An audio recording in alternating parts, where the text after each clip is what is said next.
L'existentialisme sartrien. Nous sommes condamnés à être libres. Alors cherchons à comprendre cette citation paradoxale qui associe deux propriétés, donc deux attributs assez contradictoires, la condamnation et la liberté. Pour mieux comprendre, il faut se poser deux questions de départ. Alors tout d'abord, pourquoi on peut dire que l'homme est libre? Et ensuite, comment cette liberté qui caractérise l'existence humaine peut être envisagée dans les termes d'une condamnation? Alors, tout d'abord, la première question. Cherchons à répondre à la première question. Il est essentiel de présenter la différence entre l'objet technique et l'homme. Alors, l'objet technique, j'entends l'objet physique. Dans l'objet technique ou physique créé par l'homme, l'essence précède l'existence. Qu'est-ce que cela veut dire?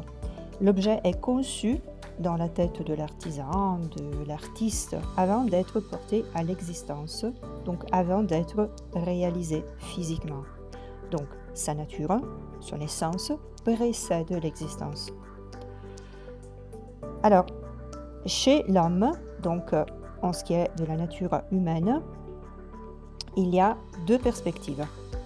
Dans la perspective religieuse, tout d'abord, l'essence précède l'existence.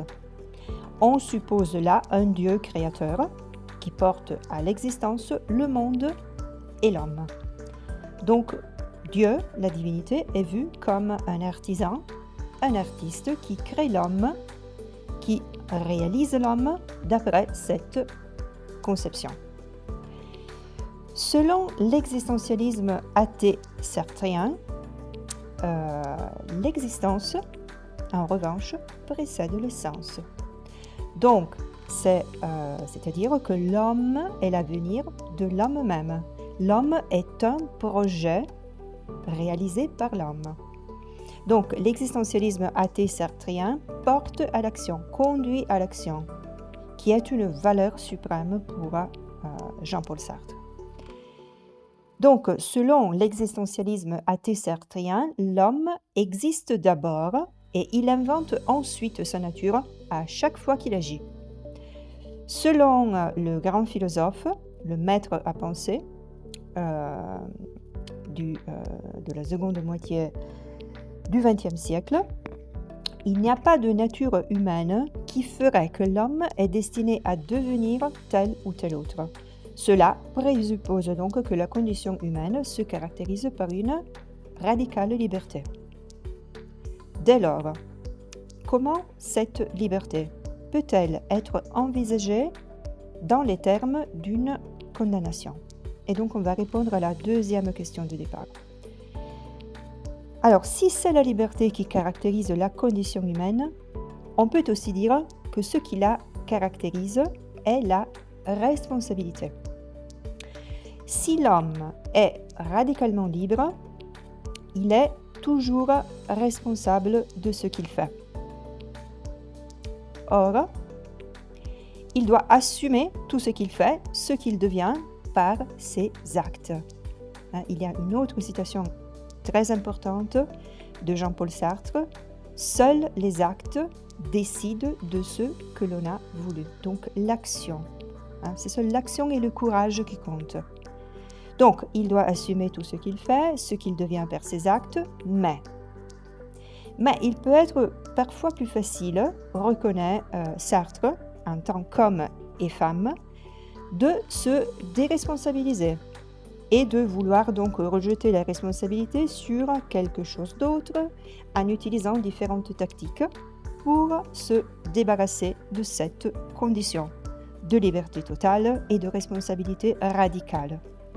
Une de ces tactiques, c'est ce que Sartre appelle la mauvaise foi. Qu'est-ce que c'est que donc la mauvaise foi? Alors, on entend par ce terme prétendre exister sur le mode d'une chose, sur le mode d'un être pour lequel l'essence précède l'existence, en justifiant ce que l'on fait au nom d'une prétendue essence qui aurait prédéterminé nos actions. Exemple, petit exemple de mauvaise foi. Arriver en retard le matin en cours et dire « ce n'est pas de ma faute car je ne sais pas du matin ». Donc cela consiste à dire qu'on a une nature qui précède notre existence et en quelque sorte qu'on n'est pas responsable du fait d'arriver en retard. C'est un tout petit exemple. Donc la mauvaise foi est une tactique pour se débarrasser de sa responsabilité et de sa liberté, mais c'est une tentative vaine car c'est toujours librement que l'on refuse cette liberté. Et donc ne pas choisir, c'est choisir de ne pas choisir. L'homme, il faut le savoir, est toujours en situation. Il est obligé à prendre position. Et donc son choix l'engage, lui et l'humanité entière.